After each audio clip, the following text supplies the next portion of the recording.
Next, max at min.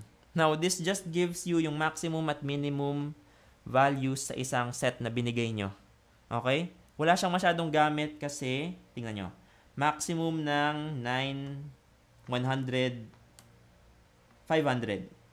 Yun, yung pinakamalaki lang na value na binigay nyo, yun yung isasagot niya. So, very intuitive naman, pero siguro ang gamit nito is kapag gusto nyong malaman kung ano ba ang mas malaki sa dalawang hindi ganun ka-obvious na numbers. So, let's say 3 to the 33 o kaya 6 to the 20. Ayun, nabigay niya yung sagot, pero kailangan nyo pang alamin what does this pertain to. Does this pertain to yung 3 to the 33 or 6 to the 20? So, tingnan nga natin. What is 6 to the 20? Okay. So, ang ibig sabihin, mas malaki ang 3 to the 33. So, yun. Again, mostly useless function.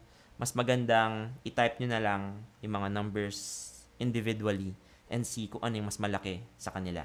So, next, minimum. Ganun din naman. Whereas dito, yung pinakamaliit na number sa set na binigay nyo, yung isasagot niya. Q.r.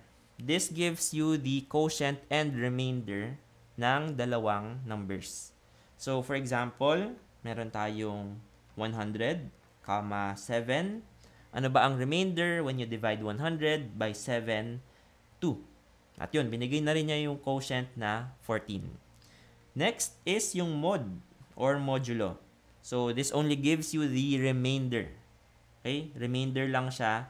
Whereas yung previous function natin, pati quotient binigay. So again, 100, 7, 2. 2 rin yung remainder niya.